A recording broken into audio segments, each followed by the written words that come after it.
दिगंबरा दिगंबरा श्रीपाद दिगंबरा दिगंबरा दिगंबरा श्रीपाद दिगंबरा दिगंबरा दिगंबरा श्रीपाद दिगंबरा.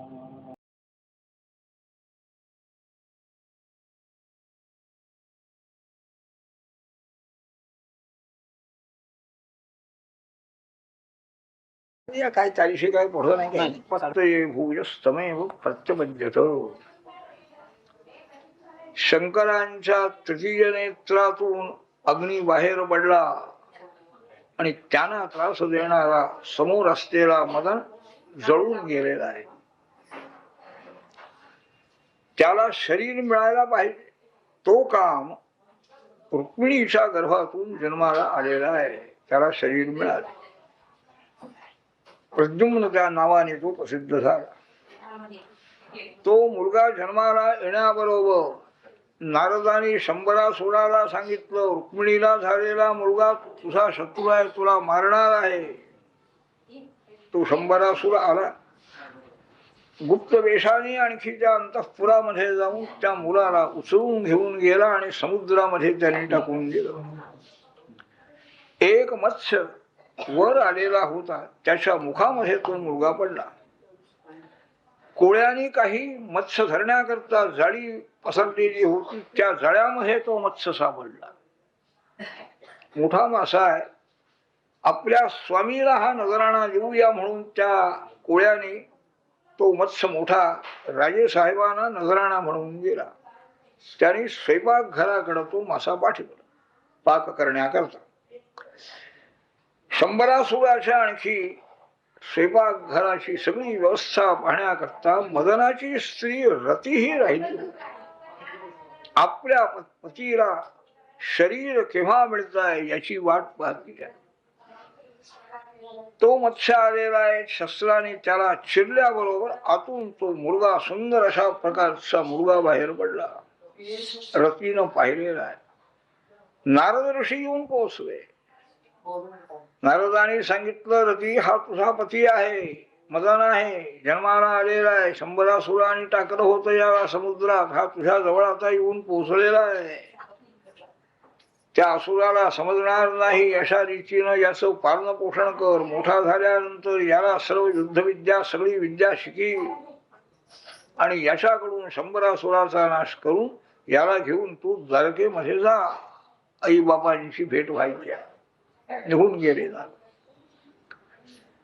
गुप्तपणाने त्याचं संरक्षण केलं. रतीने तो मोठा झालेला आहे, तरुण वयामध्ये आलेला आहे आणि ती रती स्त्रीप्रमाणे प्रेमाने बोलणं चालणं तिनं सुरू केलं.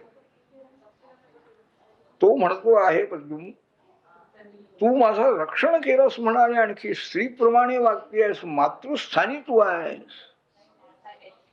रती म्हणाली, आपण साक्षात नारायणाचे पुत्र. शंभरासुराने आपल्याला समुद्रात टाकून दिलं होतं. माझ्या जवळ तुम्ही आला.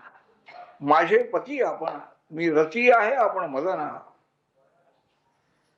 आता लवकर त्या शंभरासुराला युद्धाचं आव्हान द्या. युद्ध करा आणि त्याचा नाश करा, म्हणजे आपण जाऊया. आपली माता अत्यंत शोकाकुल झाली. प्रद्युम्नाला उत्तम विद्याचन जी सर्व माया विनाशिनी म्हणता असुर तो होता शंभरा. युद्धाला आव्हान दिलेलं आहे शंभरासुराचं. त्याचं पुष्कळ युद्ध झालेलं आहे आणि मग शंभरासुराचा नाश प्रद्युम्नाने केला आपल्या मोठ्या गदेने. अस्त्रयुद्ध झालं, शस्त्रयुद्ध झालं, सर्व माया युद्धही त्या शंभराने केलं. सर्व मायांचा विनाश करू आणि तीक्ष्ण खडगाने त्याचा शिरच्छेद केला प्रद्युम्नाने. सर्व देवांनाही आनंद झाला. रती तिनं आपल्या या पतीला बरोबर घेतलं. आकाश मार्गाने निघून द्वारकेमध्ये येऊन ती पोचलेली आहे. श्रीकृष्णाप्रमाणे रूप आहे. सगळ्या स्त्रियांनी त्याला पाहिलं लांबून. गोपाळ कृष्णाने म्हणून त्या सगळ्या स्त्रिया उठून लज्जेनं बाजूला झालेल्या आहे. थोडं निरीक्षण करून पाहिजे. रूप तसा आहे म्हणाले, पण हा गोपाळ कृष्ण नाही, रुक्मिणी पाहती आहे. श्रीकृष्णांच्या प्रमाणे याचं उपाय म्हण, हा माझा मुलगा तर नसेल. गेला म्हणाले 10 दिवसाच्या आत तो नाहीसा झाला. श्रीकृष्णाचं साम्य याला कसं आलं, त्याच्यासारखं रूप याला कसं मिळालं, हा निश्चित माझा मुलगा असला पाहिजे. सगळी मंडळी आली, वसुदेव देवकी आले, सगळ्या बायका जमल्या, गोपाळकृष्णही आले. ते काही बोलले नाही, उभे राहिले, नारदांची वाट पाहत होते. आणि नारद बरोबर, रुक्मिणी हा तुझा मुलगा आहे बर का, त्या शंभरासुरांनी नेला होता, ही तुझी सून आहे, हिनंच याचं रक्षण केलं. आता ती रती तरुण होती आणि हा लहान मुलगा, याचं रक्षण केलं आणि त्याच्याबरोबर विवाह झाला म्हणजे कसं काय आहे. तर देव जे आहेत स्वर्गलोकातले आम्हाला निर्जरा देवाह म्हणतात, त्यांना म्हातारपण नाही, नेहमी तरुण असतात ते देव. तशी ही रती, हिचं तारुण्य कायम होतं. प्रद्युम्न हा मनुष्य आहे, तेव्हा तो मोठा झाल्यानंतर आणि तीही मोठी आहेच आहे, कायमचीच आहे, म्हणून दोघांचा विवाह मग या द्वारकेमध्ये होऊन गेलेला आहे. आणि सर्व ही मंडळींना गेलेला प्रद्युम्न पुन्हा मिळाला, सर्वांना समजल्यामुळे आनंद झालेला आहे. सत्राजित नावाचा यादव श्रीकृष्णांच्या एका विवाहाचा वृत्तांत आत्ता सांगितलं. विवाह होऊन गेलेला आहे, आत्ता त्याची आठवण राहावी, मनाला काही समाधान व्हावं म्हणून आत्ता विवाह केला. दुसरा विवाह कुणाबरोबर झाला सांगताय. सत्राजित स्वतनयाम कृष्णाय कृतकिल्बिषः समंतकेन मणिना स्वयं उद्यम्य दत्तवा. सत्राजित नावाचा यादव द्वारकेमध्ये राहणारा सूर्यनारायणांचा आणखी भक्त होता. सूर्यनारायणाने संतुष्ट होऊन सत्राजिताला समंतक नावाचा एक दिव्य मणी दिलेला आहे, कंठामध्ये बांधून, आणि तो फिरायला लागला, राजसभेमध्ये गेला. ते तेज पाहून सगळी मंडळी श्रीकृष्णांना सांगू लागली, आपल्याला आपल्या दर्शनाकरता सूर्यनारायण आलेला आहे म्हणाले. हसले बाबा, हा सत्राजित आहे म्हणाले, कंठातल्या समंतक मण्याचा प्रकाश पडले. तो समंतक मणी आपल्या वाड्यामध्ये आणून देवग्रहामध्ये त्याची स्थापना सत्राजिताने केली आणि रोज पूजा करत. 8 भार सुवर्ण त्याच्यापासून मिळत. ज्या ठिकाणी तो मणी आहे त्या ठिकाणी दुर्भिक्ष कधी दुष्काळ पडायचा नाही, रोगराई नाही, असं त्याचं सामर्थ्य होत. एके दिवशी सत्राजिताला सभेमध्ये बोलावून राजसभेमध्ये श्रीकृष्ण परमात्मा म्हणाले, बाबा हा मणी तू राजेसाहेबांना दे म्हणाले, सुरक्षित राहील. तुझ्या वाड्यात हा मणी राहणं म्हणजे तुला भीती आहे म्हणाले. पण तो लोभी होता, द्रव्य मिळत आहे, सुवर्ण मिळत नाही, त्याने ऐकलं नाही. त्याचा बंधू प्रसेन नावाचा एके दिवशी कंठामध्ये मणी बांधून घोड्यावर बसून शिकारी करता अरण्यामध्ये गेला. एका सिंहाने त्याला ठार मारलं आणि मणी नेला. जांबवान जो आहे वृक्षराजा, यांनी त्या सिंहाला मारला आणि तो मणी आपल्या गुहेमध्ये मुलाच्या पाळण्यावर बांधून ठेवलेला आहे. 2-3 दिवस झाले, प्रसेन आला नाही. सत्राजिताने आणखी विचार केला, सगळ्या गावामध्ये सांगायला सुरुवात केली, ह्या कृष्णाने माझ्या भावाला मारून आणि तो मणी नेलेला आहे. गोकुलामध्ये असेपर्यंत हे सगळं कृष्णांच्या नशिबी होत असते. ह्या गोपीने येऊन सांगावं, आज माझ्या घरी चोरी केली, दुसरीने सांगावं यांनी केली, ते संपूर्ण चोरी. पण आता इतकं लग्न झालं, इतकं हे झालं, आणखी कृष्ण चोरी करतोय. सत्राजित सगळ्याला सांगायला लागला आणि ते सगळ्यांना खरं वाटलेलं आहे. ह्या ज्या खोट्या गोष्टी आहेत ह्यांचा जास्ती प्रसार होतो आहे. सगळी मंडळी बोलायला लागली, कृष्णाने असं करायला नको होतं म्हणाले. पण एकाही माणसाने खरं काय आहे चौकशी करावी, हे करावी, काही नाही. श्रीकृष्णांच्या कानावर ही अपकीर्ती गेली. आपल्याबद्दल लोक आणखी बोलताय. मंडळींना काही बरोबर घेईल. अरण्यामध्ये गोपाळ कृष्णाने चौकशी करण्याकरता तो प्रसेन आणि त्याचा घोडा मरून पडला होता, याला कोणीतरी मारून मणी नेलेला आहे. त्याच रस्त्याने पुढे गेले, तो सिंह मरून पडला होता, म्हणजे सिंहाने याला मारलेला. तसेच पुढे गेले, आणखी खाली पायऱ्या होत्या, गुहा आहे असं त्यांना दिसलं. सर्व मंडळींना गुहेच्या तोंडावर तुम्ही राहा, मी आज जाऊन चौकशी करून येतो म्हणून सांगितलं आणि आज गेले भगवान. तो मणी त्यांना दिसला, पाळण्यावर बांधलेला आहे. तो मणी घेण्याकरता ते गेले. तिथं असलेल्या दासीच्या दृष्टीला हे पडले, हा कोणीतरी नवीन मनुष्य आपल्या गुहेमध्ये आलेली आहे. ती आरडाओरडा करायला लागली. तो जांबवान धावून आलेला आहे. गोपाळ कृष्णांच्या बरोबर द्वंद्वयुद्ध सुरू झालं जांबवानाचं. श्रीकृष्णांचं त्यांचं 28 दिवस पर्यंत युद्ध झालं. दमला जांबवान. रामावतारापासून तो होता आणि त्याच्या लक्षात आलेलं आहे की हा मनुष्य नाही, साक्षात भगवान आहेत, आपले स्वामीच आहे. शरण आलेला आहे. देवा मला कळलं नाही, माझ्या हातून युद्ध झालं, आपल्याबरोबर युद्ध केलं, मी चूक झाली पाहिजे, काय काम आहे. गोपाळ कृष्ण म्हणाले, बाबा हा मणी नेण्याकरता मी आलेलो आहे, मी मणी चोरला असं सगळे लोक म्हणतात. आई बाप काय, बंधू काय, सगळ्यांच्या मनात माझ्याबद्दल आणखी संशय आहे. त्याकरता घेऊन जाण्याकरता आलो. तो म्हणाला, सध्या मणी माझ्या ताब्यात आहे, म्हणाले मी मणी देतो, पण माझी मुलगी एवढी तुम्ही करून घ्या आणि मणी देऊन टाकतो. मला काही स्वतंत्र नजराणा देण्याची जरूर नाही तुम्हाला. झालं. जांबावती त्याची कन्या, तिच्या बरोबर विवाह झालेला आहे आणि मणी घेऊन गोपाळ कृष्ण द्वारकेला आलेले. बाहेर उभे राहिलेल्या मंडळींनी 10-12 दिवस वाट पाहिली, पण एकालाही असं सुचलं नाही की आज जाऊन पाहूया काय गोपाळ कृष्ण संकटात आहेत का काय आहे. एकालाही आलो. आपण आपलं सुरक्षित राहिलं म्हणजे ही वृत्ती आहे, पहिल्यापासूनच वृत्ती आहे. आले द्वारकेमध्ये. 10-12 दिवस झाले. एका गुहेत गेले, परत काय गोपाळ कृष्ण आले नाहीत. काय झाला मला माहिती नाही. सगळ्यांना सांगायला सुरुवात केली. देवकी रुक्मिणी सगळ्यांना दुःख झालेलं आहे. ब्राह्मणांच्याकडून चंडी पाठ सुरू केलेले आहे.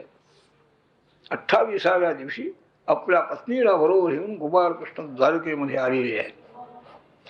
सत्याजित यादवाला लगेच बोलावणं पाठवलेलं आहे, राज्यसभेमध्ये आलेले आहे.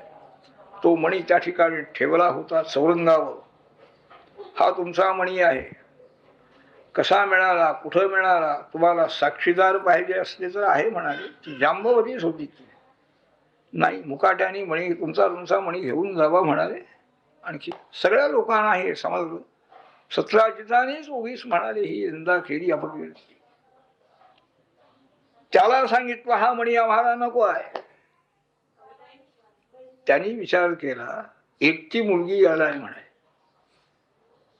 ही मुलगी आल्यानंतर हिच्या मुलांचाच अधिकार आहे, त्यामुळे जाईल कुठं म्हणी, सध्या तरी कशाला घेऊन जावं. सत्राजितालाही अत्यंत पश्चात्ताप झाला आणि त्यांनी आपली कन्या सत्यभामा, अनेक लोकांनी तिला याचना मागणी घातली होती, ती मुलगी गोपाळ कृष्णाला दिली. मणीही द्यायला लागला. मणी नको, तुमच्याजवळ ठेवा. पांडवांचा लाक्षाग्रहामध्ये दाह झाला, पांडव जळून गेले. ही बातमी जिकडं तिकडं पसरली. रामकृष्ण हे कौरवांना कुंतीला भेटण्याकरता आणखी आलेले आहेत. कुंतीही गेली जळून असंही त्यांना वाटलं. कौरवांना भेटावं वगैरे सगळे आहे. भीष्माचार्य, कृपाचार्य, गांधारी सर्वांच्या भेटी झालेल्या आहेत. या वेळेला इकडं द्वारकेमध्ये अक्रूर आणि कृतवर्मा दोघांनी शतधन्वा नावाच्या यादवाचा बुद्धिभेद केला. त्याला म्हणाले, सत्राजिताने आपली मुलगी तुला देण्याचं कबूल केलेलं होतं, ती मुलगी त्याने कृष्णाला देऊन टाकली, निदान मणी तरी घे म्हणाले. सांगितलं त्याला. हा यादव रात्रीच्या वेळेला वाड्यामध्ये गेला, सत्राजिताला त्याने ठार मारलं आणि तो मणी घेऊन गेला. कृष्णाने अगोदर बजावलं होतं या, पण लोभामुळे प्राण गेला याचा. सत्यभामेला अत्यंत दुःख झालेलं आहे आणि ती लगेच हस्तिनापुराला गेली. रामकृष्णाला सर्व वृत्तांत सांगितला. माझ्या बापाला मारलं म्हणाले कुणीतरी. त्यांनाही दुःख झालं आलेले आहे आणि शोध करू लागले. शरधन्वा यादव, आता मात्र आपण द्वारकेमध्ये राहिलो तर आपल्याला मारणार म्हणाले. तिथून बाहेर पडलेला आहे. जाताना कृतवर्म्याकडे गेला. हा मणी तुमच्या जवळ ठेवा. ते म्हणाले माझ्याजवळ नको, मी काही कृष्णाचा द्वेष करणार नाही, द्रोह करणार नाही, तुझं तू वाहून घे. अक्रूरजींच्याकडे गेला. ते म्हणाले मला कशाला हा मणी, कृष्णाच्या विरुद्ध मला जायचं नाही, तू आणलेला आहेस म्हणे, तुझं तू कुठेही टाकून दे. पण अक्रूराच्या अंगावर त्याने मणी टाकला आणि तो घोड्यावर बसून निघून गेला. द्वारकेतून बाहेर पडला. हे समजल्याबरोबर रामकृष्ण रथामध्ये बसून त्याचा पाठलाग करलाय. मिथिला नगरीच्या वेशीमध्ये त्याचा घोडा मरून पडला. तो शरधनु पळत चाललेला आहे. कृष्णाने रथातून उडी मारली, त्याचा सुदर्शन चक्राने शिरच्छेद केला. त्याचा संबंध वस्त्रामध्ये पाहिलं पण मणी नाही त्याच्याजवळ. राम आपल्या रथात बसले हे पाहत. कृष्णाने येऊन सांगितलं की शरधनुचा वध म्हणाले उगीच केला, त्याच्या जवळ काही मणी सापडला नाही. पण यांना विश्वास वाटला नाही, पण बोलले नाही. तू म्हणाले कृष्णा द्वारकेमध्ये जाऊन त्याने आणखी कुणाजवळ मणी ठेवला असेल त्याचा शोध करून मी आता द्वारकेला येणार नाही. आमचा मित्र इथं मिथिलाधिपती आहे, त्याच्याजवळ मी राहणार आहे. एकटे गोपाल कृष्ण परत आले.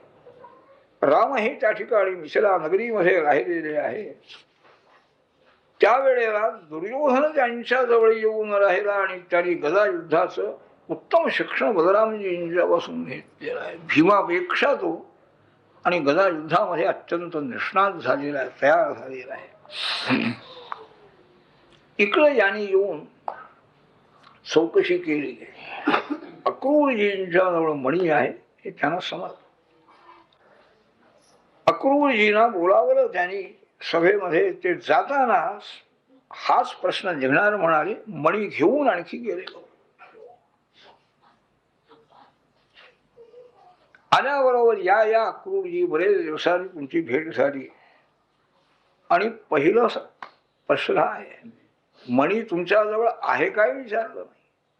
ननु दानपदे न्यस्त स्थैर्यास्ते शरधन्वना समंत कौमणी श्रीमान विदित पूर्वमेव नहा. चातुर्य आहे. अक्रूरजी पुष्कळ दानधर्म तुमच्याकडून होत आहे म्हणाले. तेही संबोधन सहेतुक आहे. दान धर्म कुठं करतात, कसा करतात?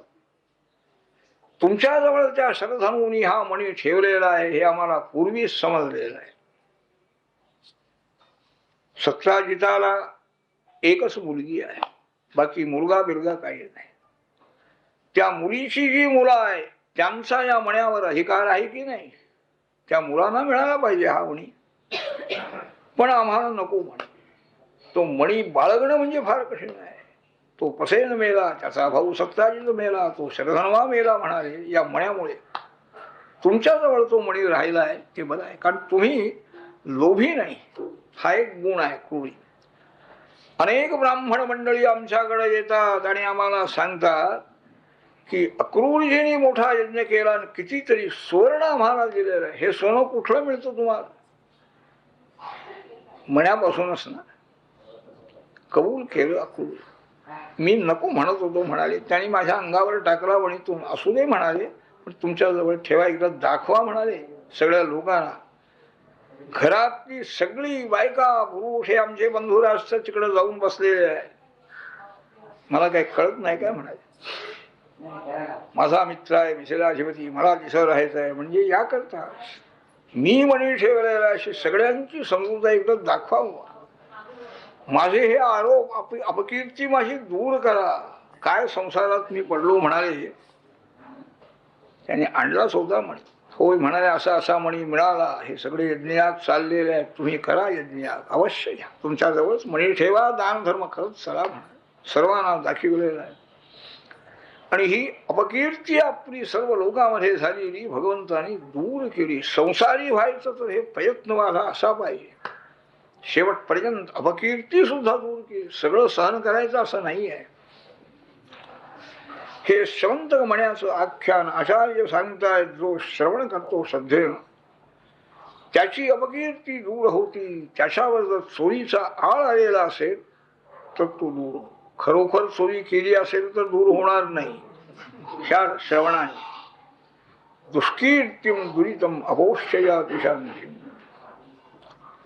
शुकाचार्य सांगतात, राजन पांडवांना भेटण्याकरता भगवान श्रीहरी सात्विकी वगैरे यादवांना बरोबर घेऊन इंद्रप्रस्थ नगरामध्ये त्यांना धृतराष्ट्राने इंद्रप्रस्थामध्ये राहायला सांगितलं होतं आणि आपल्या मुलासह तो हस्तिनापुरामध्ये राहत होता.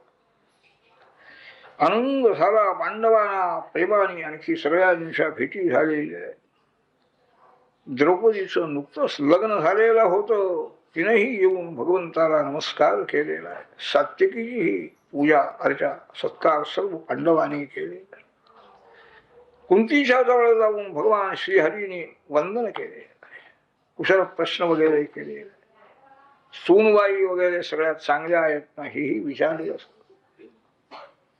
प्रेम उत्पन्न झालेलं आहे कुंतीच्या अंतःकरणामध्ये. श्रीकृष्ण प्रेम फार होतो. भगवान गोपाल कृष्ण म्हणजे आपला भाचा आहे, बंधूचा मुलगा आहे, ही दृष्टी नाही. त्याची दृष्टी आपल्यावर आहे, प्रत्यक्ष परमेश्वर तो आहे. प्रेम अंतःकरणामध्ये उत्पन्न झालेलं आहे. ती बोलून गेली कुंती, बाबा पूर्वीच कंसाला मारल्याबरोबर तू आमच्या समाचारा करता अक्रूराला पाठविलं होतं.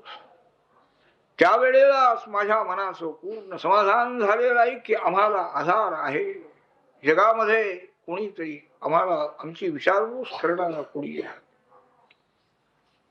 हे तुझं प्रेम असंच आम्हाला मिळावं. विश्वाचा तू आणखी मित्र आहेस. हा आपला आणि हा दुसऱ्याचा ही कल्पना तुझ्या मनामध्ये नाही आहे, पण आपलं स्मरण करणारे जे आहेत त्यांच्यासारखे त्यांना सर्व क्लेशातून आपण मुक्त करता, अशीच कृपा आपली आमच्यावर असावी असं कुंतीनं सांगितलं. बरेच 2-4 महिने तिथं राहिले म्हणतात गोपालकृष्ण. एकदा कृष्णार्जुन रथामध्ये बसून शिकारीला गेले आणि परत येताना नदीची तीरावरती त्याने रथ थांबविला. अर्जुन पाणी पिण्याकरता नदी तीरावर गेला. तिथं तीरावर एक कन्या बसलेली त्यांनी पाहिली. चौकशी केली, कोणाची मुलगी तू आहेस, इथं कशाला आलेली आहे? ती म्हणाली, अहं देवस्य सवितुर्दुहिता पथिविच्छति विष्णु वरेण्यं वरदं तपः पर्वमास्थिता. सूर्य नारायणाची मी कन्या आहे. मला भगवान विष्णुपती प्राप्त व्हावे अशी इच्छा आहे. तपश्चर्या करते आहे. देवाने कृपा करावी आणि माझा स्वीकार करावा. अन्य पती मला नको. कालिंदी माझं नाव आहे. यमुना जलामध्ये माझ्या बिचानी माझी राहण्याची वगैरे सगळी व्यवस्था केली. अच्युताचं भगवंताचं दर्शन होईपर्यंत मी या ठिकाणी तपश्चर्या करणार आहे. अर्जुनाने जाऊन सांगितलं, अशी अशी सूर्यकन्या आहे, तुमच्याबरोबर विवाह व्हावा. तिला बरोबर घेऊनच आले हे दोघे. अग्नी नारायणाला आणखी हे पाहिजे होत, खांडवन पाहिजे होत. कृष्णार्जुन रथामध्ये बसून त्या खांडव वनासभोवती फिरतायत. वनातून बाहेर कुणालाही जाऊ द्यायचे. पक्षी काय पशु काय बाण मारून त्याला पाठीमागं पाठवून द्यायला. खांडवनही त्याला दिलेला आहे. संतुष्ट झाले अग्निनारायण. त्यावेळेला मयासुर हा त्यात सापडला होता अग्नीमध्ये.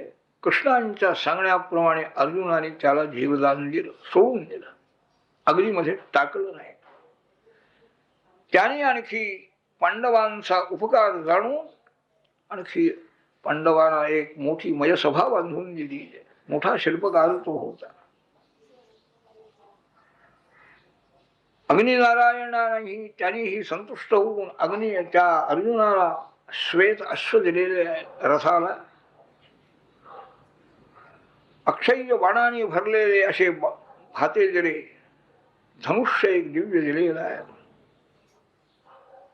आणखी कवच दिलेलं आहे, अभेद, शत्रूला ते फोडता येणार नाही.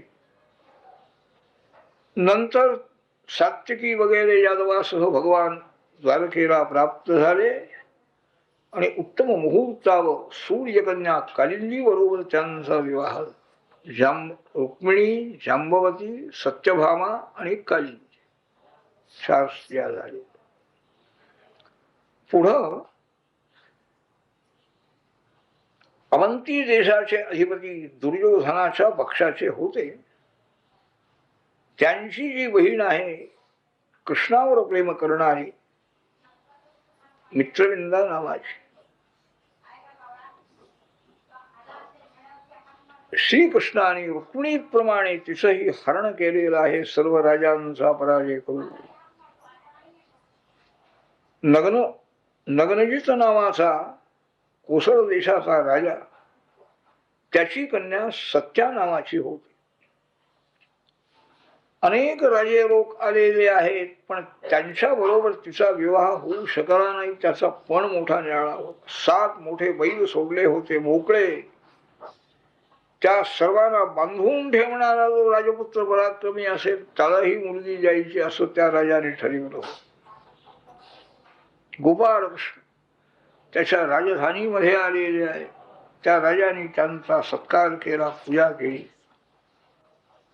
काय आज्ञा आहे महाराज? भगवान म्हणाले, राजा, क्षत्रियाने कोणाजवळ याचना करायची, पराक्रमाने काय पाहिजे असेल ते मिळवायचं, हे आहे म्हणाले. पण आपली मैत्री राहावी, मिळावी या इच्छेनं मी तुमच्या कन्येला मागणी घालण्याकरता आलेलो आहे. राजा म्हणाला, तुमच्यापेक्षा दुसरा कोणता मला जावई मिळेल म्हणाले, श्रेष्ठ आहे, पण माझा असा पण आहे म्हणा, 7 बैलांना जो बांधून ठेवेल त्याला मुलगी द्यायचं माझं ठरलेलं आहे. त्या पुष्कळ राजपुत्र आले, पण बैल बांधू शकले नाही. त्या बैलांनी पुष्कळांची डोकी फोडली, मारलं पुष्कळांना, असं झालेलं आहे. मोकळे बैल. बरं आहे, निघाले गोपाल कृष्ण. 7 रूप कृष्णाने धारण केली आणि 7ही बैलांना व्यसन घालून बांधून टाकलेलं आहे. सहज, काही हे नाही. आनंद झालेला आहे राजाला, राजपत्नीला, त्या कन्येला तर फार आनंद झाला. वाद्य वाजता आहे, पुष्कळ मंडळी जमलेली आहेत, आणखी त्या सत्या नावाच्या राजकन्येबरोबर गोपाळ कृष्णांचा विवाह झालेला आहे. मुलीच्या बरोबर राजाने किती देणगी दिली हे मुद्दाम शुकाचार्य सांगतायत. आतापर्यंत ही इतकी लग्न झाली, इतके काय दिलं कोणी, मुलीच्या बाबाने काही बोललं, इथं मात्र सांगतात संपत्ती किती होती. दशधेनु सहस्राणी परिबरहम अदाद्यहु. पहिल्या प्रथम गायी किती दिल्या, 10,000 गायी आणि आपल्या मुलीबरोबर. पुढचं सांगतायत युवतीनां 3,000, 3,000 तरुण स्त्रिया सेवा करण्याकरता आपल्या मुलीबरोबर दिल्या. कंठामध्ये उत्तम आणखी अलंकार आहे, उत्तम वस्त्र नेसते. नवनाग सहस्राणी, 9,000 हत्ती दिलेले. गजांत लक्ष्मी म्हणतात, एक हत्ती पोसायचा म्हणजे तो अगोदर सगळं समोर टाकलेलं गवताच्या पेंड्या, 600-625 पेंड्या नुसत्या सोडण्यात फेकूनच देतो. अगो खायला काय खात असेल तिला, असे 9,000 हत्ती दिलेले आहे.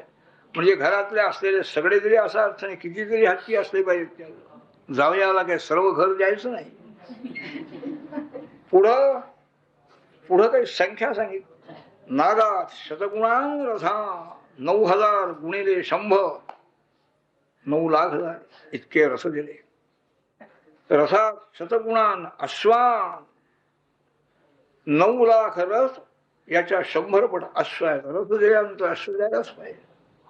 आणि अश्वात शतगुणान नरा, अश्वाचा 100 पट माणसं दिलेली आहेत नोकर साकर कामधाम करायला.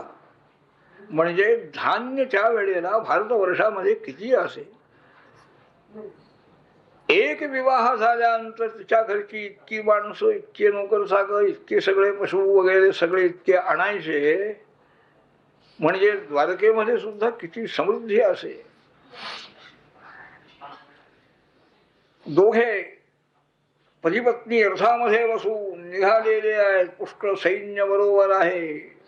ज्या राजपुत्रांना ही कन्या मिळाली नाही, कन्या मिळून इतकी संपत्ती मिळाली ना, राजा श्रीमंत होता म्हणून राजपुत्र येत होते, संपत्ती ही गेली कन्याही. ते सगळे लोक युद्ध करण्याकरता आलेले असताना तो अर्जुन त्यावेळेला बरोबर होता कृष्णा. त्यांनीच सर्व राजांचा पराभव केलेला आहे. सर्व ते देणगी घेऊन द्वारकेमध्ये भगवान प्राप्त झाले. सुदकीर्ती राजाची कन्या भद्रा हिच्या बरोबरही त्यांचा विवाह झाला. त्याचप्रमाणे कैकेयी नावाची स्त्री तिच्या बंधूंनी दिली, तिच्या बरोबरही विवाह झाला. आणि मद्र देशाचा अधिपती त्याची कन्या लक्ष्मणा तिच्या स्वयंवरामध्ये मत्स्यवेध करू आणि तिचा स्वीकार त्यांनी केला. आणखीही अशाच प्रकारच्या श्रीकृष्णांच्या 16,000 राजकन्या स्त्रिया झालेल्या आहेत. भौवासुराचा नाश करून त्यांनी आणलेल्या सर्व राजकन्यांच्या बरोबर गोपालकृष्णाने विवाह केलेला आहे. ती कथा ऐकण्याची इच्छा राजाने प्रदर्शित केल्यानंतर आणि सांगतायत आचार्य महाराज, भौमासुर नावाचा प्राग ज्योतिष प्रांताचा अधिपती होता, आसाबुक प्रांताचा अधिपती होता म्हणतात. नरकासूर किंवा भौमासूर स्वर्ग लोकामध्ये जाऊन अदितीची कुंडल त्यांनी आणखी काढून आणली. देव माता अदिती गण यांनी जाऊन त्यांचं काही स्थानही घेतलं. इंद्राने जाऊन श्रीकृष्णाला प्रार्थना की हा असुर म्हणाले अत्यंत उन्मत्त झालेला आहे, वाटेल त्यावेळेला आमच्या स्वर्गामध्ये तो वाटेल ते घेऊन जातो. त्याला शासन करण्याकरता गोपाळ कृष्ण गरुडावर बसून निघाले. द्वारकेतून बाहेर पडले. मोठे मोठे डोंगर आहेत आडवे, कितीतरी त्यांनी संरक्षणाची व्यवस्था केली. त्याच्यापुढं शस्त्रास्त्राची व्यवस्था केली आहे. गिरिदुर्ग आहे, शस्त्रदुर्ग आहे, जलदुर्ग आहे, अग्निदुर्ग आहे, अनिलदुर्ग आहे. त्याच्या मग पलीकडं ही राजधानी त्याची. सर्व एकंदर दुर्गांचा नाश करू, चक्राने अग्नी आणि जल हे सर्व नष्ट करू. आणखी राजधानी जवळ भगवान येऊन पोचले. गरुडावर बसून आलेला आहे. बरोबर सत्यभामा त्यावेळेला होती. पांचजन्य शंख वाजवल्याबरोबर तो जो मुरासुर होता तो पाण्यामध्ये निजलेला होता. 5 मस्तक त्याला होती. तो उठला पाण्यातून, त्रिशूळ घेऊन युद्धाकरता बाहेर पडलेला आहे. गरुडाच्या अंगावर त्यांनी त्रिशूळ फेकला. तो येण्यापूर्वीच बाणाने त्याचे तुकडे झालेले आहेत, भगवंताने केले. युद्ध सुरू झालेलं आहे. गदा घेऊन युद्ध करतायत भगवंताच्या बरोबर तो असो. सुदर्शन चक्राने त्याचे बाहू आणखी 5ही मस्तक भगवंताने तोडून टाकलेली आहे. गतप्राण होऊन तो खाली पडला. 5-7 त्याची मुलं ही युद्धाला आलेली आहे. सेनापती पीठ याला पुढं करू. त्या सर्वांचाही नाश भगवंताने केलेला आहे. आणि नंतर तो भौमासूर हत्तीवर बसवून युद्ध करण्याकरता आलेला आहे. दोघांचं युद्ध सुरू झालं. सर्व सैन्य मारलेलं आहे. आणि भौमासुराचं आणि भगवंतांचं युद्ध चाललेलं आहे. अच्युताला मारण्याकरता त्या भौमासुराने त्रिशूळ हातामध्ये घेतला, पण तो टाकण्यापूर्वी सुदर्शन चक्राने नरकासुराचा शिरच्छेद भगवंताने केलेला आहे. हत्तीवर बसलेला किरीट कुंडलधारी त्याचं मस्तक खाली पडलेलं आहे भूमीवर. भूदेवी त्या ठिकाणी भगवंतांच्या जवळ आली. अदितीची आणलेली कुंडल भौमासुराने ती श्रीकृष्णाला तिनं ही देवीची कुंडल आणली ध्यान. आणि तो भौमासुराचा मुलगा जो होता यालाही पुढं केलं, याचं संरक्षण करा आपण, याला राज्य द्या म्हणून सांगितलं, स्तुती केली भगवंतांची. आणि त्याला राज्याभिषेक करून भगवान हे इंद्र लोकामध्ये गेले. ते त्या नरकासुराने किती संपत्ती जमवली होती, ती सगळी संपत्ती त्यांनी द्वारकेला पाठवून दिलेली आहे. 16,000 राजकन्या सर्व राजांचा पराभव करून त्याने आणून आपल्या राजधानीमध्ये ठेवल्या होत्या. त्या सगळ्या राजकन्यांना द्वारकेला पाठवून दिलेलं आहे. मेण्यामध्ये, पालखीमध्ये, रथामध्ये, इतर वाहनामध्ये. त्याचप्रमाणे कितीतरी द्रव्य मिळालेलं आहे, ते सगळं द्रव्य पाठवून दिलं. ऐरावताच्या कुलातले 64 हत्ती पांढरे शुभ्र 4 दात ज्याला आहे तेही द्वारकेला पाठवून दिले. स्वर्ग लोकामध्ये गेले भगवान. देवमाता अदितीला तिची कुंडल अर्पण केलेली आहे, इंद्राने ही पूजा केली. निघाले द्वारकेला जाण्याकरता. सत्यभामा म्हणाली, हा पारिजात वृक्ष जो आहे कल्पवृक्ष, हा माझ्या उद्यानामध्ये पाहिजे. कल्पवृक्ष आहे. लगेच तो वृक्ष उपटून घेतला गोपालकृष्णाने आणि निघाले. मग इंद्राजी देव म्हणाले, हा पारिजातक वृक्ष कल्पवृक्ष आमच्या स्वर्गातला आहे, तुम्हाला भूमीवर आम्ही नेऊ देणार नाही. भौमासुराला मारून त्याचा एक निष्कंटक राज्य त्याची हे केलेलं आहे, सगळं केलं, उपकार केले. पण इंद्र म्हणतोय हा वृक्ष आमचा स्वर्गातच राहणार. त्यावेळेला कितीतरी भयंकर युद्ध झालेलं आहे. सर्व यादव हे द्वारकेतून तिथं आले होते म्हणतात. युद्धाचं वर्णन इथं नाही आहे, विष्णू पुराणामध्ये मला वाटतं हे वर्णन. सर्व यादव आलेले आहेत. देवांचं आणि यादवांचं भयंकर युद्ध. पराजय झाला देवांचा. तो पारिजातक वृक्ष आणखी द्वारकेमध्ये आणून सत्यभामेच्या आणखी बागेमध्ये लावलेला आहे. नंतर एक मुहूर्त पाहिलेला आहे देवाने भगवंतानी, आणि त्या एकाच मुहूर्तावरती सर्व 16,000 राजकन्यांच्या बरोबर विवाह केला. म्हणजे तितकी रूप धारण केली आणि तितके वाडे झालेले आहे, तितके नोकर चाकर, सर्वांची व्यवस्था.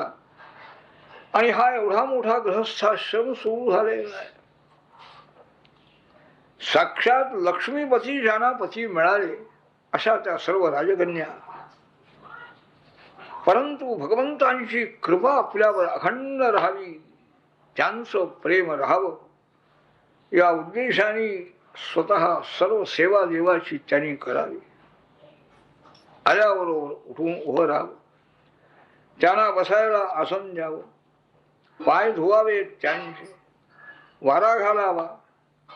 त्याचप्रमाणे जेवण झाल्यानंतर तांबूल दान करावं. अशी सर्व प्रकारची सेवा स्वतः त्या आणखी स्त्रियांनी करा. शेकडो दासी ज्यांच्या हाताखाली काम करणार आहे, त्यांना काय पाहिजे ते नेऊन दे ग म्हणून दासीला सांगून ह्या आपल्या बसलेल्या आहे असं नाही, स्वतः त्याची सेवा.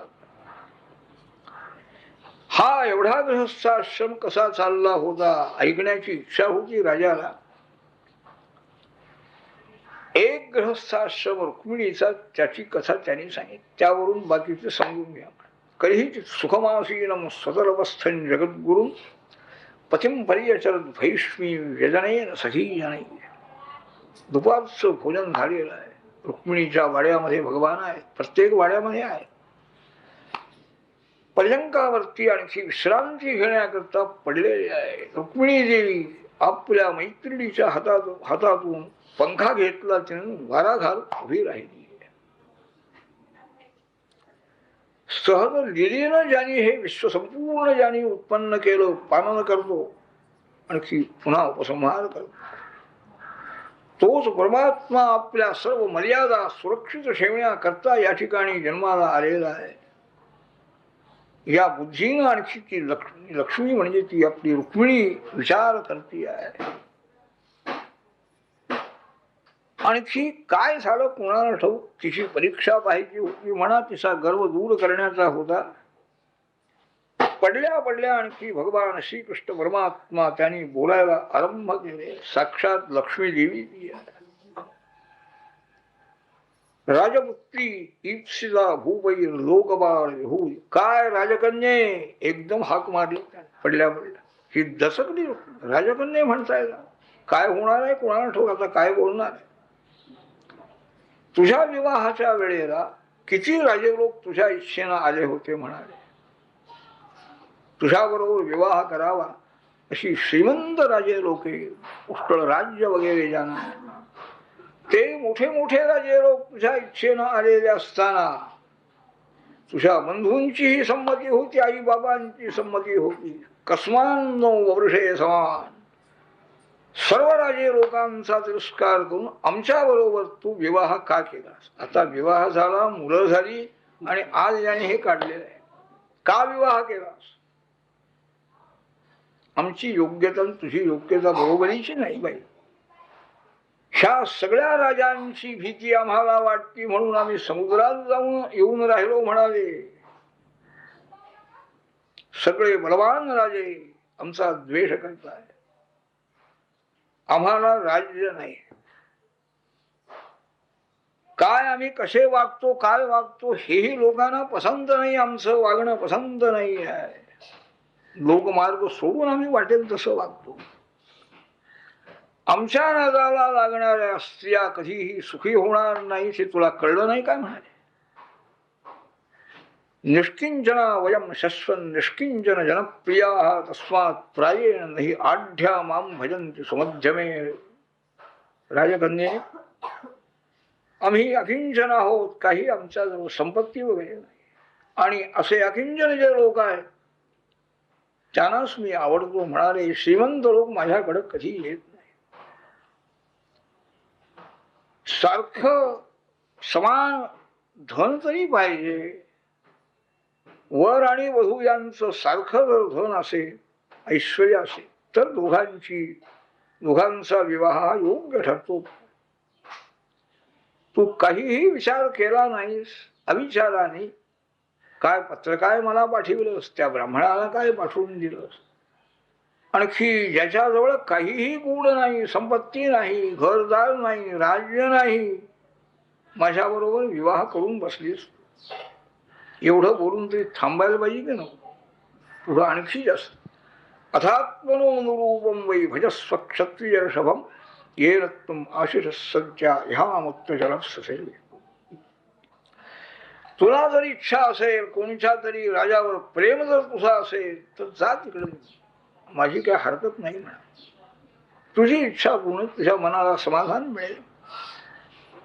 तू विचारशील तुम्ही आला का. मग तुमची योग्यता कमी आहे आत्ता बोलता, त्यावेळेला का बोलला नाही किंवा आला कशाला. मग माझं काय व्हायचं ते झालं, आलो कशाला.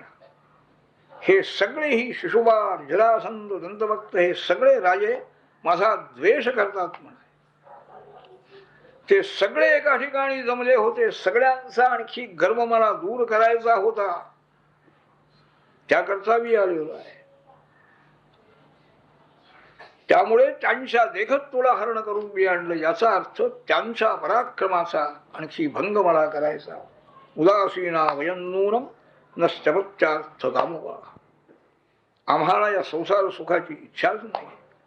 स्त्री मुलं द्रव्य कुणीकडेही आमचं लक्ष नाही आहे. आत्मानंदामध्ये आम्ही पूर्ण तृप्त आहोत, निमग्न आहोत. शुकाचार्य सांगतात, राजा हे इतकं विलक्षण भाषण केलं पडल्या पडल्या. आपण श्रीकृष्णांच्या प्रेमाला आपणच पात्र आहोत. आपल्यावरच जास्ती प्रेम आहे असा थोडासा अहंकार त्या रुक्मिणीला झालेला, तो दूर करायचा आहे म्हणून असं भाषण केलं. आजपर्यंत असं भाषण कधीही त्या रुक्मिणीला ऐकायला मिळालं नाही. इतकं प्रेम करणारे भगवान गोपाल कृष्ण आज नुसतं बोलत नाहीत तर निघून जा म्हणतायत. केव्हा मला घरातून बाहेर काढतील कुणाला. अत्यंत आणखी मनाने कोमल असलेली रुक्मिणीजी लगेच उत्तर दिलं नाही. घाबरलेली आहे. भीतीनं तिच्या मनावर इतका परिणाम झालेला आहे. डोळ्यातून अश्रुधारा व्हायला लागलेली आहे. खाली मान घातलेली आहे आणि त्या दुःखाचा परिणाम तिच्या मनावर त्या भाषणाचा इतका झाला. हातातून तो पंखा एकदम खाली पडला आणि ती रुक्मिणी सुद्धा धाड दिवशी मूर्छित होऊन खाली पडली. श्रीकृष्णांचं प्रेम संपलेलं आहे. माझं दैव आता उलटलेलं आहे. पत्नीचं ते विलक्षण प्रेम पाहिलं. काय याला म्हणाले थट्टा मस्करी कळत नाही. एकदम पलंगावरून खाली उडी मारली. तिच्या जवळ गेले. वारा घालतायत. केस सगळे सारखे केले. डोळ्याला पाणी लावतायत. वारा घालतायत आणि सांत्वन करतायत. मामा वैदग्धी असूयेथा जाने त्वाम मत्परायणाम तद्वच श्रुतुकामेन क्षैर्याचरित. रुक्मिणी, मी बोललो ते तुला खरं वाटलं काय म्हणाले. थट्टेनं मी बोललो म्हणाले. तू अगदी माझ्यावर पूर्ण प्रेम करणारी आहेस. खरी पतिव्रता आहेस हे मला माहिती आहे म्हणाले. पण तुला राग आल्यानंतर तू कशी दिसतीस किंवा कशी बोलतीस मला एकदा पाहायचं म्हणून मी असं बोललो म्हणाले. गृहस्थाश्रमी माणसाचं हे कामच आहे. थट्टा मस्करी करायची. राग आला स्त्रीला ते पाहायचं. कसं राग येतो, काय काय बोलते हे सगळं पाहायचं. म्हणजे तो काय म्हणाले गृहस्थाश्रमी पुरुषाने हेच करायचं. खरा राग नसतो तो. खरं भाषण मानायचं नाही आमचं. समाधान केलं त्या रुक्मिणीचं. मग तिची भीती दूर. दुसऱ्या राजाकडे निघून जा म्हटल्यानंतर अच्छा जा म्हटलं तर काय करायचं. ते भय तिचं दूर झालं. उठून उभी राहिली. आनंद झालेला आहे. आणि तिनं उत्तर द्यायला आरंभ केला. ननु एव मे तदरविंद विरोचना यद्वै भवान भगवतो सदृशी विभूम्नः क्वस्वे महिम्यभिरतो भगवांस्त्यधीशः क्वाहं गुणप्रकृतिरज्ञगृहीतवा. केवढा कमीपणा माझा आहे देवा. तुमची आणि माझी योग्यता सारखी नाही हे मला मान्य आहे. मी पूर्ण जाणूनच तुम्हाला विनंती केली. तुम्ही माझा स्वीकार केला. मी धन्य झाले. तुम्हाला साजेशी अशी मी नाही आहे. आपल्या स्वयंप्रकाश आनंद रूप आपण आहात. हा आपला महिमा नाही. कमीही होत नाही आणि जास्तीही होत नाही. आपला महिमा त्या आपल्या पूर्ण आणखी महिम्याच्या ठिकाणी आनंदाने असणारे आपण कोणीकडं आणि मी त्रिगुणात्मक प्रकृती आहे. अज्ञगृहीत बाधा. अज्ञानी लोक माझे पाय धरतात. ज्ञानी लोक माझ्याकडं कधीही येत नाही. आणि सगळे ज्ञानी मोठे मोठे आपल्या जवळ येतात. तुमची आणि माझी योग्यता सारखी कशी होईल. मी तर समजतो देवाने आपल्याकडं कमीपणा घेतला की त्यांना मोठेपणा देऊन आपण कमी आहोत हे खरं सांगते. त्यात थट्टा नाही आहे. सर्वांच्या भीतीनं समुद्रामध्ये जाऊन आपण राहिला तेही खरं आहे. सत्यम भयादिव गुणेभ्य उरुक्रमांतस्ये समुद्र उपलंभन मात्र. हे जे त्रिगुणात्मक विषय आहे या संसाराच्या भीतीनं आपण या जलामध्ये समुद्रात जाऊन राहिला असं मी समजते. राजाची भीती नाही. हे जे इंद्रिय आहेत यांच्या बरोबर आणखी आपला विग्रह आहे. परंतु आपले जे सेवक आहेत तेही असंच करतात भक्त. त्यांनीही आपलं राज्य सोडून गेलेलं असतं आणि ते आपल्या ध्यानाकरता आपल्या भजनाकरता अरण्यात जाऊन राहतात राज्याच्या. मग आपण कशाला राज्य स्वीकारा. निष्किंचन आपण आहात म्हणजे काही जवळ नाही. परंतु स्वयंमहिमी अभिरता हे विलक्षण. बाह्य साधनाने आपलं सामर्थ्य किंवा योग्यता ठरवायची नाही. स्वयं योग्यता आपली आहे. ब्रह्मादिक देव ज्यांना आणखी नजराणा देतात, ज्यांची आज्ञा पालन करतात, ते आपण स्वतःला निष्किंचन समजतात. सर्व ही पुरुषार्थाचं पर्यवसित रूप आपलं आहे. आपली प्राप्ती होणं, चतुर्विध पुरुषार्थ मिळाले नाही तरी हरकत नाही. आपली प्राप्ती म्हणजे सगळे पुरुषार्थ, मुक्ती पुरुषार्थ सुद्धा आपल्या प्राप्तीनं प्राप्त झाला अशी माझी समजूत आहे. सर्व ही भक्तांना आत्मदान करणारे, संरक्षण करणारे असे आपण आहात. राजांच्या भीतीनं समुद्रामध्ये जाऊन राहिला असं आपण म्हणता. काय हे मला तरी खरं वाटेल का? युद्धाच्या वेळेला तुमच्या जवळ रथामध्ये मी प्रत्यक्ष डोळ्यांनी पाहिलेलं आहे ना. राजे पळून गेले का तुम्ही पळून गेला? आणखी मला म्हणता मला राजाची भीती वाटली म्हणून समुद्रात येऊन राहील. माझ्या नादाला कोणी लागत नाही, त्यांना त्रास होतो, हेही तुमचं मला काही पसंत नाही. मोठे मोठे राजे राज्य त्याग करून आपली कृपा संपादन करण्याकरता वनामध्ये जात आहेत. त्यांना काही दुःख झालेलं आहे? आपल्या कृपेनं त्यांना किती आनंद मिळालेला आहे. दुसऱ्याकडं आपला त्याग करून दुसरीकडं कोणची स्त्री जाईल म्हणाले. सर्व समृद्धी आपल्या जवळ आहे, आपला त्याग कोणालाही पसंत नाही. सर्व विचार करू ब्रह्मादिक देवांचा त्याग करून मी आपल्या जवळ आलेला आहे. लक्ष्मीनं महाविष्णूंचा स्वीकार असे का घेतला त्याचंही उत्तर यात आहे. ही लक्ष्मी देवीच आहे, कोणाचाही मला हे नाही स्वीकार करायचा नव्हता. हे सगळं सांगितलं. तुम्ही आणि माझी तुमची योग्यता नाही, आपण कमी आहोत, मी कमी आहे हे सांगितलं.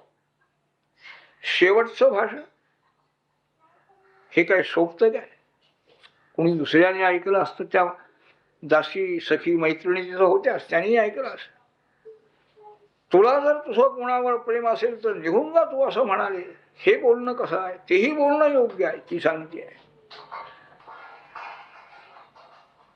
नैव अरीकमहं मन्ये वचस्ते मधुसूदन अंबाया इव हि प्राय कन्याया स्यादरति क्वचित् व्यूढायाश्चा विपुंश्चल्या मनोभ्येज नवं नवं बुधा असतीन नवी हृया ताम बिभ्र भजत्सुधा. कोणावर प्रेम असेल तर तू जायला हरकत नाही दुसऱ्या राजाकडे म्हणाला, पण तेही योग्य आहे. आईप्रमाणे आपली भाषण आहे. आपलं खोटं नाही म्हणा, खरं बोलला. कसं? आम्ही राजकन्या म्हणाले, सर्व सौख्य आहे. आणखी राजकन्यांचं मन हे असंच आहे, नवीन नवीन ठिकाणी जाणं त्या कन्यांच्या मनाची सवय आहे. प्रेम एका ठिकाणी त्यांचं स्थिर राहत नाही. विवाह झाला तरी सुद्धा अशी जर राजकन्या असेल किंवा अशी जर वधू आपल्याला मिळालेली असेल तर तिचा स्वीकार कोणीही करू नये. जा, निघून जा म्हणून सांगायला हरकत नाही. पण माझ्या अंतःकरणामध्ये मात्र आणखी कोणी नाही. अस्त्वंबुजाक्ष ममते चरणानुरागा आत्मनरतस्य मयीच अनतिरिक्त दृष्टे यर्हि अस्य वृद्ध उपात्र योजी मात्रो मामीक्षसे तदोन परमानुकंपा. आपला अनुराग, आपलं प्रेम माझ्या चित्तामध्ये निरंतर राहा. आपण केवळ आत्मानंदामध्ये निमग्न आहात. माझ्या अंतःकरणातला अनुराग वृद्धिंगत व्हावा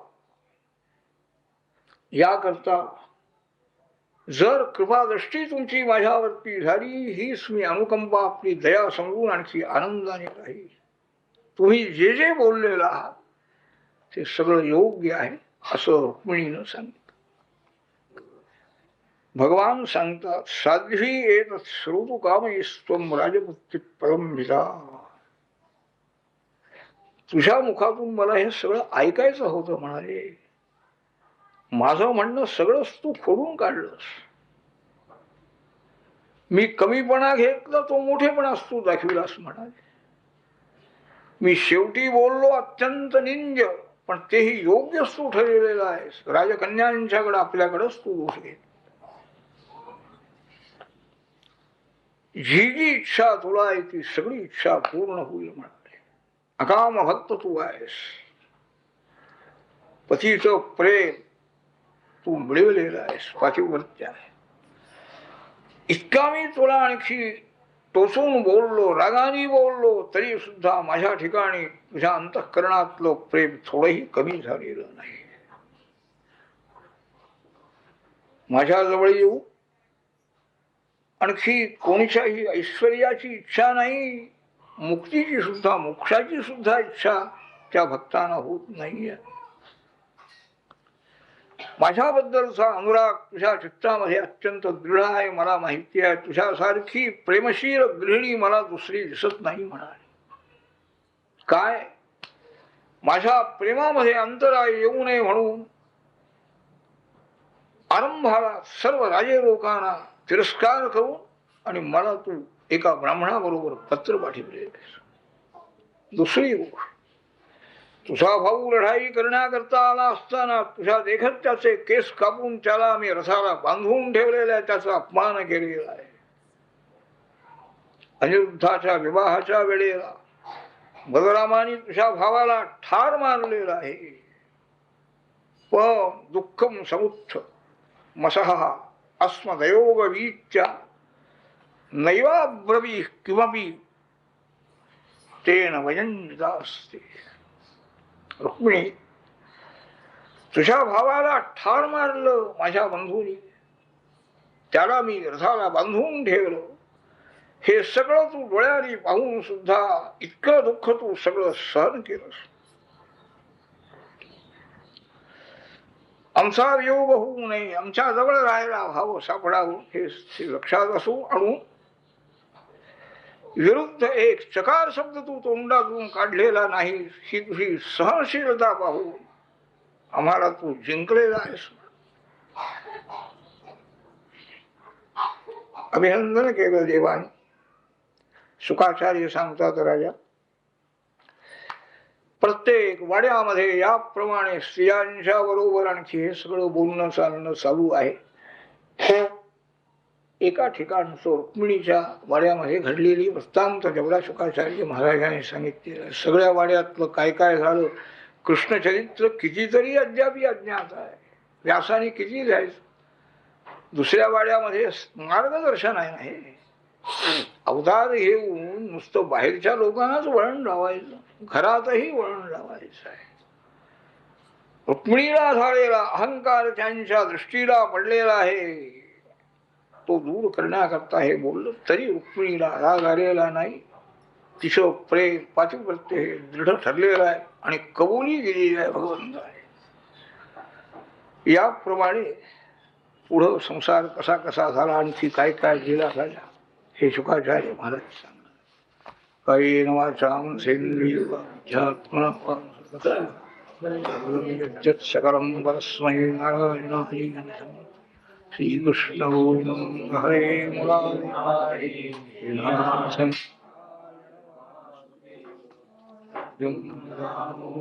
विश्वनाथ मुकुंद विष्णु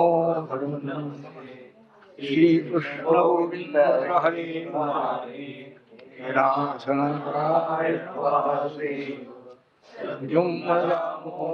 विश्वनाथ श्रीकृष्ण गोविंद हरे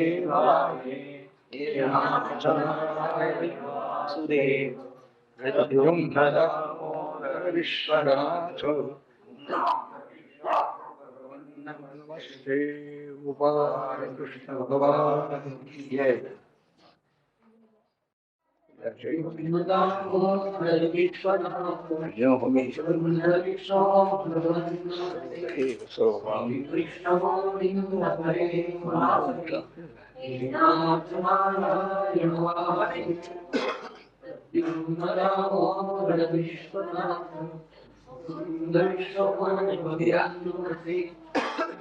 Krishna Govinda Hare Krishna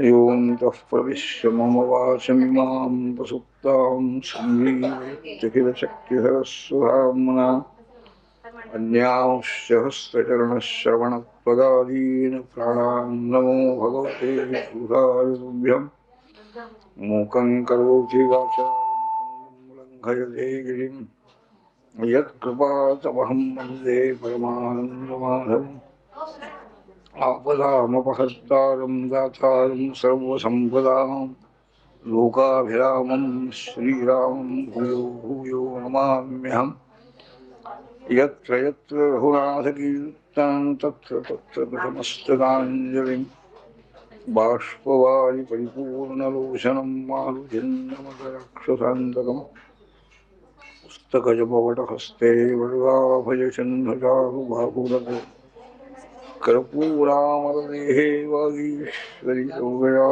सुमनोवाचं हरये नमः हरये नमः। श्रीगणेशाय नमः। श्रीगुरुचरणारविन्दाभ्यां नमः। श्रीशुक उवाच एकैकशस्ता कृष्णस्य पुत्रान् दशदशापराः अजीजनं ननवमान् इति सर्वात्मसम्पदा।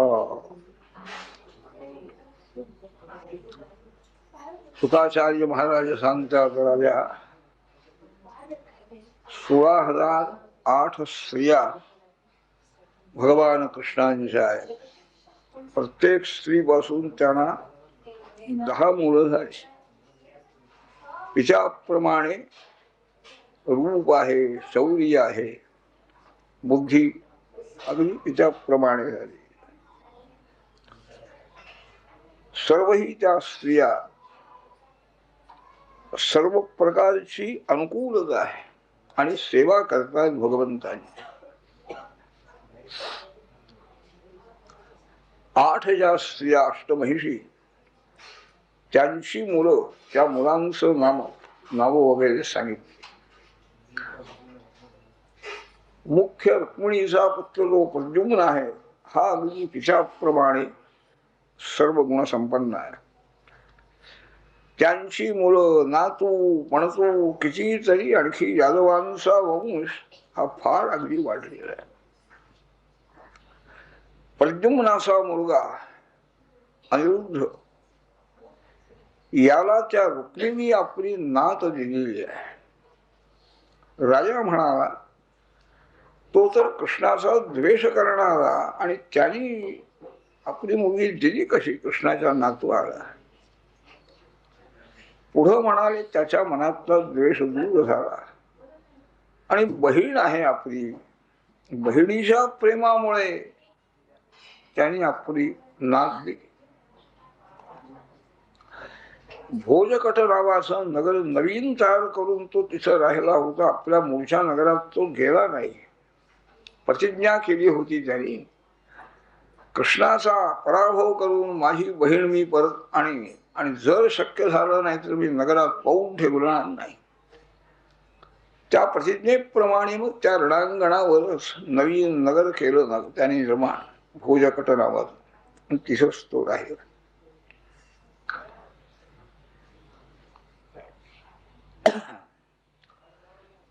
अनिरुद्धाच्या विवाहाकरता सर्व यादव मंडळी द्वारकेतून त्या नगरामध्ये आली. विवाह समारंभ उत्तम झालेला आहे. आणि त्या रुक्मीला त्याच्या मित्र राजाने सांगितलं, हा बलराम म्हणाले अक्षक्रीडा फाशाने खेळायचं ज्ञान याला नाही आहे, तू याला बोलाव, दोघे फाशाने खेळा, बलरामाच्या पासून पुष्कळ द्रव्य तुला जिंकून मिळेल.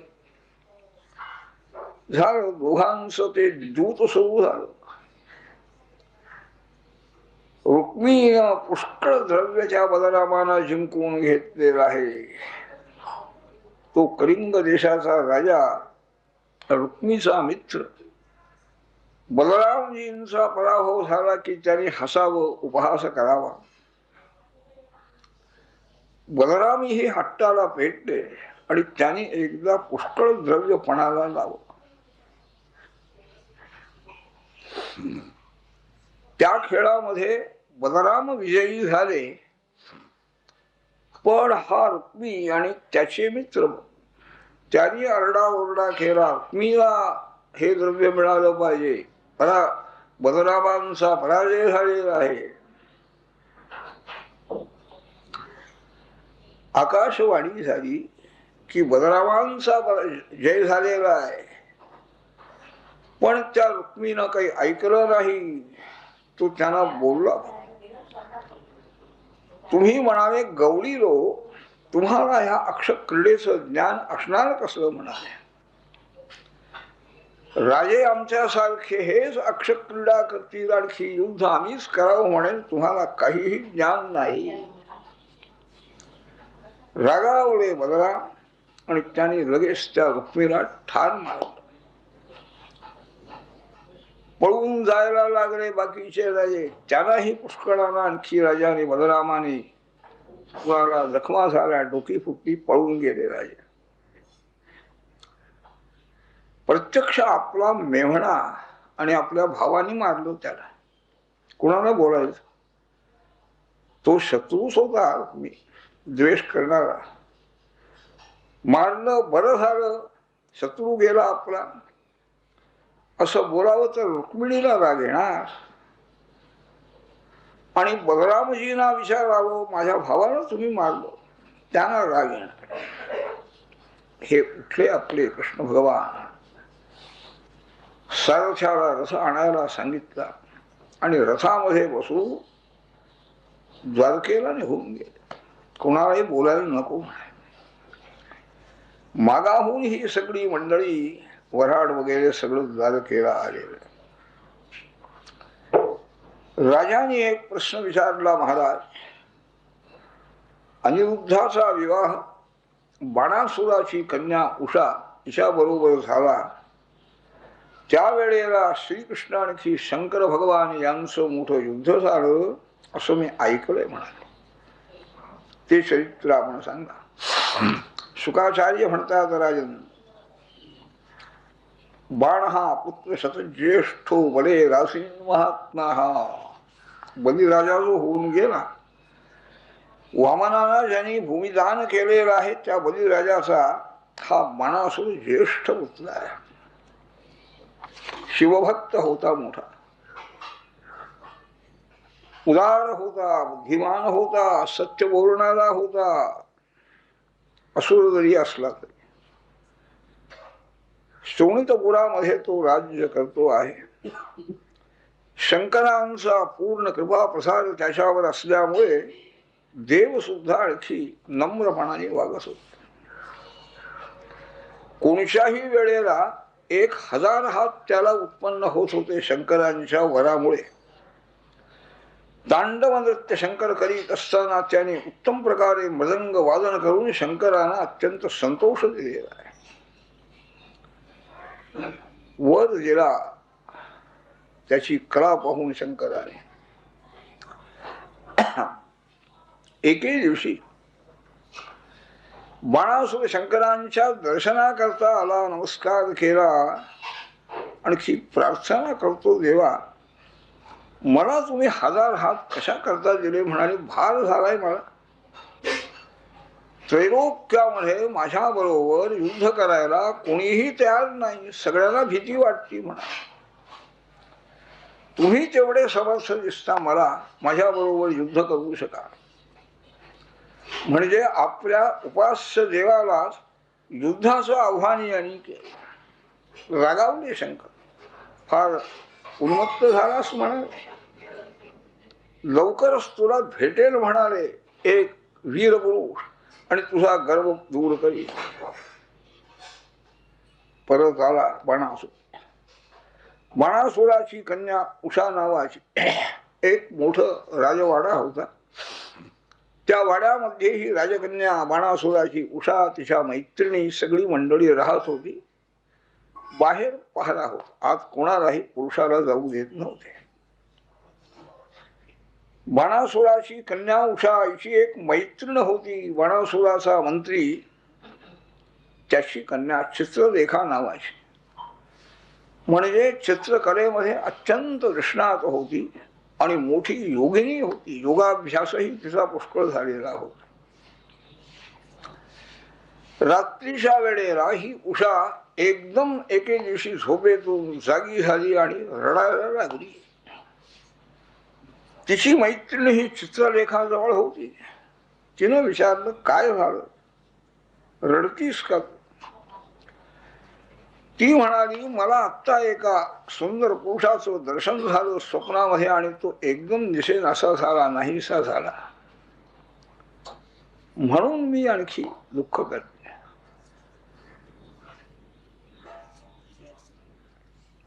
पितांबरधारी अत्यंत सुंदर होता. त्याला भेटण्याची माझी इच्छा आहे. चित्रलेखा म्हणाली, काही घाबरू नकोस, मी तुला त्या पुरुषाची भेट करून देते. कोण आहे तुला भेटलेला मनुष्य हे समजण्याकरता त्या चित्रलेखेनं चित्र काढायला सुरुवात केली. चित्रकला खरी ज्याला आणखी अवगत आहे त्याला मनाचं एकाग्रता, स्थिरताही पाहिजे. मनामध्ये ते आणून त्याप्रमाणे चित्र काढायचं आहे. देवांची चित्र काढली, दैत्यांची, विद्याधरांची, गंधर्वांची, मानवांची चित्र काढायला लागली. राजे, मोठे मोठे राजे, त्यांची चित्र काढून दाखवायची. यादवांची चित्र जी काढू लागली. वसुदेवाचं चित्र काढलं, रामकृष्णांचं काढलं, नंतर प्रद्युम्नांचं काढलं आणि शेवटी अनिरुद्धाचं चित्र तिनं काढलं. ती म्हणाली, उषा, यांचंच मला दर्शन झालं. चित्रलेखा म्हणाली, आता पत्ता लागला, कृष्णाचा हा नातू आहे, मी घेऊन येते. मध्यरात्रीच्या वेळेला आकाशमार्गाने ती चित्रलेखा द्वारकेमध्ये येऊन पोहोचली आणि अनिरुद्धाला त्याच्या पलंगासह उचलून इथे घेऊन आली. उषेच्या अंतःपुरामध्ये तो अनिरुद्ध येऊन पोचला. तिथंच राहिलेला आहे. अत्यंत सुंदर, साक्षात कामाचा मुलगा, तो मदनाचा मुलगा, तो तिथं राहिलेला आहे. काही दिवस गेले. बाहेरचे पहारेकरी त्यांना काही संशय आलेला आहे की आत कोणीतरी पुरुष असला पाहिजे. त्यांना काही आत जाता येत नव्हतं. त्यांनी जाऊन बाणासुराला सांगितलं, राजेसाहेब, आपल्या कन्येच्या अंतःपुरामध्ये कोणीतरी पुरुष गेलेला आहे असं आम्हाला वाटतं. आम्ही तर अगदी पहारेकरी, कुणालाही जाऊ देत नाही. कसा गेला, काय गेला, आपण शोध करा. अपकीर्ती होणार होता. कन्येनं आपल्या कुलाला आणखी कलंक लावला. रागाने एकदम तो बाणासूर त्या कन्येच्या अंतःपुरामध्ये स्वतः आलेला आहे, न सांगताना. अत्यंत सुंदर अशा प्रकारचा तो प्रद्युम्नाचा पुत्र अनिरुद्ध. सोंगट्या मांडलेल्या आहेत, खेळतायत. ती उषा आहे, तिची मैत्रीण आहे, आणखी मैत्रिणी आहे. खेळ चाललेला आहे. लगेच आपल्या सैनिकांना आज्ञा केली, ज्याला बांधा म्हणाल, तुरुंगात टाका.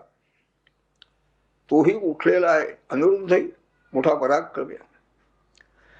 त्यांनीही आणि पुष्कळशे सैनिक मारले. पण बाणासुरापुढे त्याचं काय साधणार आहे. बाणासुराने त्याला नागपाशामध्ये बांधून तुरुंगामध्ये टाकून गेलेला आहे. ही उषा रडती आहे. तिच्याकडे लक्ष न देता आणि रागाने बाणासूर निघून गेलेला आहे. शुकाचार्य म्हणतात राजा द्वारकेतून अनिरुद्ध नाहीसा झाला, 4 महिने होऊन गेले तरी त्याचा पत्ता लागला नाही. सगळे लोक दुःखी झालेले आहेत. एके दिवशी नारदांनी येऊन सांगितलं तुमचा अनिरुद्ध त्या बाणासुराच्या तुरुंगात पडलेला आहे म्हणाले. लगेच सगळे यादव सैन्य निघालेलं आहे. प्रद्युम्न आहे, सात्यकी आहे, सांब आहे, मोठे पराक्रमी वीर रामकृष्णही आहे. 12 अक्षौहिणी सैन्य घेऊन त्यांनी बाणाच्या नगराला वेढाघात केला आहे. दिगंबरा दिगंबरा श्रीपाद वल्लभ दिगंबरा